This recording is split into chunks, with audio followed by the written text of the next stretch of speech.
Go ahead and take it. Jeff's right to paint in San Francisco. His latest collection of poetry. The people are like wolves. From Roadside Press, we welcome to the stage, William Taylor.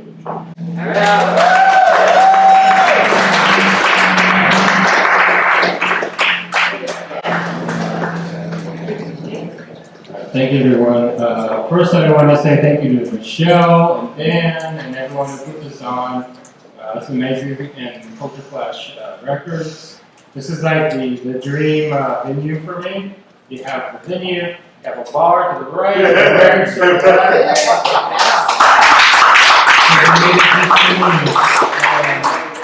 And it's not hyperbole. I'm really excited and honored to be reading with some of my favorite writers, some of my favorite friends, some I've known for a long time, some I'm meeting today for the first time in the flesh. So it's awesome. And it's honored to be following Todd. It's kind of a hard thing to follow Todd. But as he said, it's kind of like Prince opening for the Rolling Stones. Two different vibes. At least this time you keep your wallet. Yeah, I got a wallet. Oh, and I'm reading from my new Roadside Press book. People are I don't know how the official release date. Is it officially released? Or? Not yet. Okay, so this is my first official reading from the new book. The pre-orders went out, but it's not officially available yet. It's called A Photograph I Want to Paint. The end times have found us on a Sunday afternoon in September as we roll about these afterthought days simply because of the devil we already know. And I walk the Tenderloin and end up at Emperor Norton's, where I sit at the bar with a quiet kinship between myself and a handful of others, staring down their drinks as the hours shrink off to die. It's as good a church as any, a temporary haven from the meaner things the world would show us. I like the big windows that look out on the Larkin streets, where the men fight with bottles and knives and nod off in sidewalk tents. And there's a pretty junkie girl, and she stumbles a bit, leaning on a wall, laughing a pretty junkie laugh. Like a photograph I want to paint, as everything slides into whatever.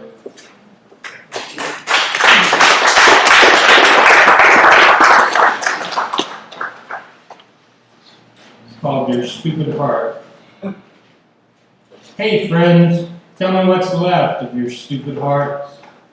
I want to know what music resides within you, what secret joy is yet undone, what scrap of beauty you kept hidden from the thieves. Have you harnessed the horror of the average day with some new form of laughter, graceful movement of the hand? Have you learned to sing like fire? Tell me as we drink this wine and cast tomorrow and all their dumb and empty faces into oblivion.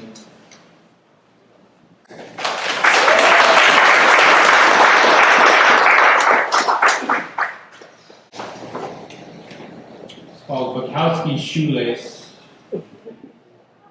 The great loneliness of the world is some perfect, eternal machine. I pace its belly as the hours fall away.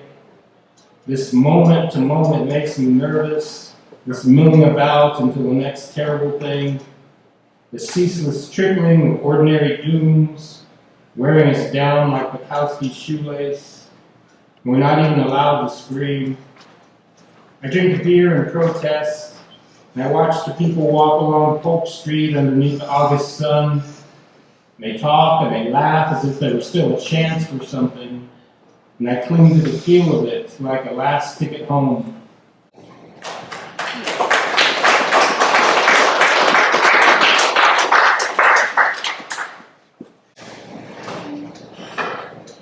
It's called The Face of Art. San Francisco poet who died. A handful of poems in this book about San Francisco poets who died. The celebrated poet died last week. He'd written hundreds of books across the years, visited many countries, gave countless readings and speeches in little rooms. He held court at tables and pubs and bars throughout the land, far into the night, declaiming the truth that evil was powerless in the face of art. But throughout it all, the wars didn't stop, and the downtrodden remained as they were. Those in charge of violence remained oblivious to the man and his words. Still, at the news of his death, we marched in the streets. We sang songs and we waved flowers in his honor. Later, we sat drinking wine, talking of his genius. As somewhere far away, another building collapsed into fire.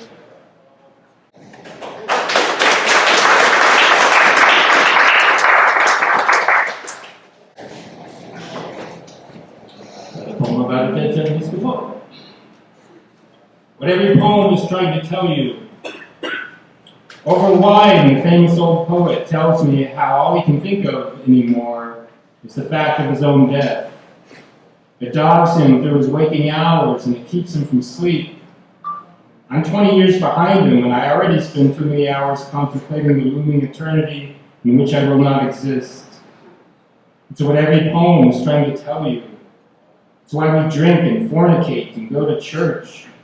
It's why we fall in love with apathetic bartenders and assign meaning to the alignment of the stars. It's why we read Dostoevsky and Camus, why we travel to faraway places with exotic buildings and food, why we nod to ourselves reassuringly when we read that 56 is the new 37, when we scour the internet for something to make us bigger and wiser than death, desperate for any distraction from the coming dark and the old poet's haunted dreams.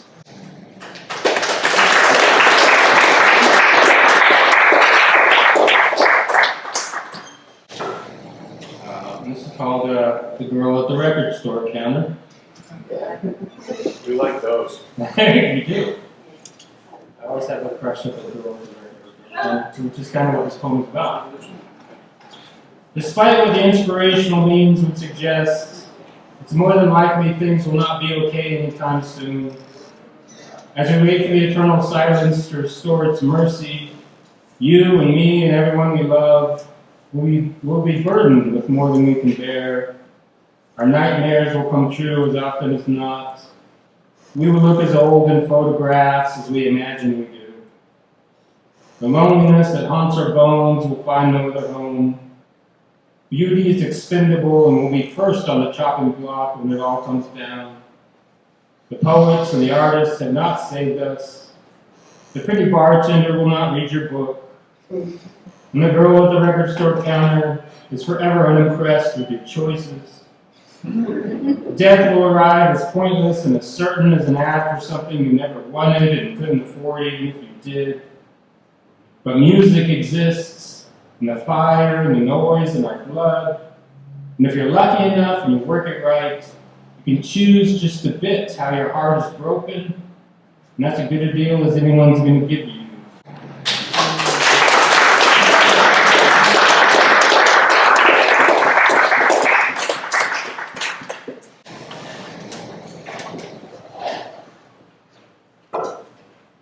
North Beach poem called A Poem or Something.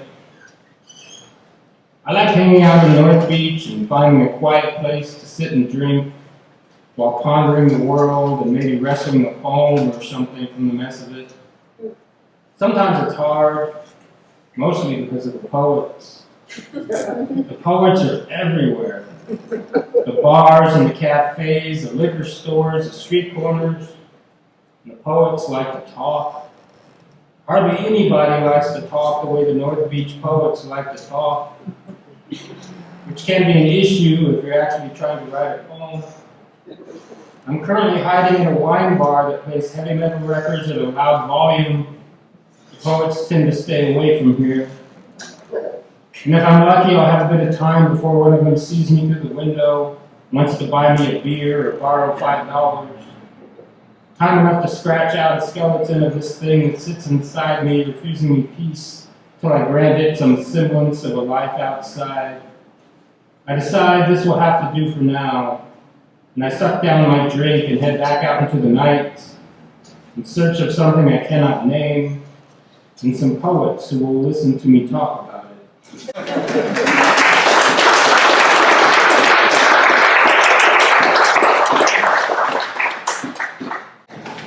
Two more, another record store poem, seem fitting. Poem written while getting a decent buzz before going to the record store. I'm still a sucker for the gorgeous absurdity of the people walking along Haight Street beneath the old San Francisco sky, buying records and tacos and whiskey ginger ales. The impossible beauty of a young woman studying the menu at a sidewalk table. The tour buses and the big-eyed street kids still milling about, searching for the summer of love. And I drink beer outside of Muriel's and imagine myself the Walt Whitman of the end times. And the biker chick bartender is pleasantly indifferent. And a gin-drinking woman tries to engage me in conversation. She wants to tell me about how everything was different in the 1970s. How this building used to be another building. Now this jukebox used to be a different jukebox with different songs. But I take my drink outside to my plastic table, where I might better write about my loneliness. And a large man drinking many whiskeys as he talks on his phone asks me what I do. I tell him something vague, and he tells me I look like a star. He tells me he's in the music industry. He wants to tell me stories about the people and the things that he's done. But I shake his hand and tell him I have to catch a bus. He spills whiskey on his shirt and tie, and he laughs and waves me away. A few blocks away, a man in a dirty dinosaur outfit asks me for change. As the punk kids sneer and the sidewalk deadheads grin and take another hit. Immune to death and the other machinations of man. All of us caught here together in this poisonous glory of whatever the hell this is. Our dumbass hearts breaking eternally for nothing in particular and everything at once.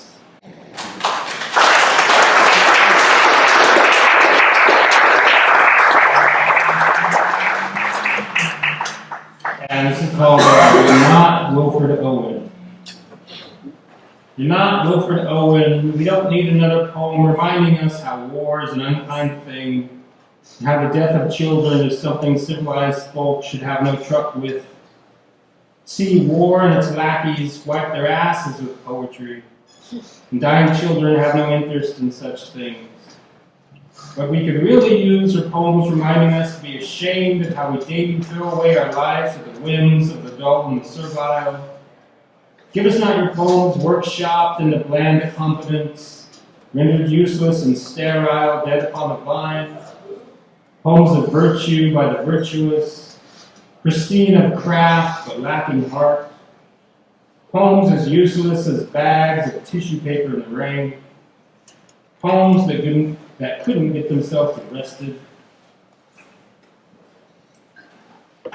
Give us poems as broken and as frightened and as unrepentant as our problematic souls.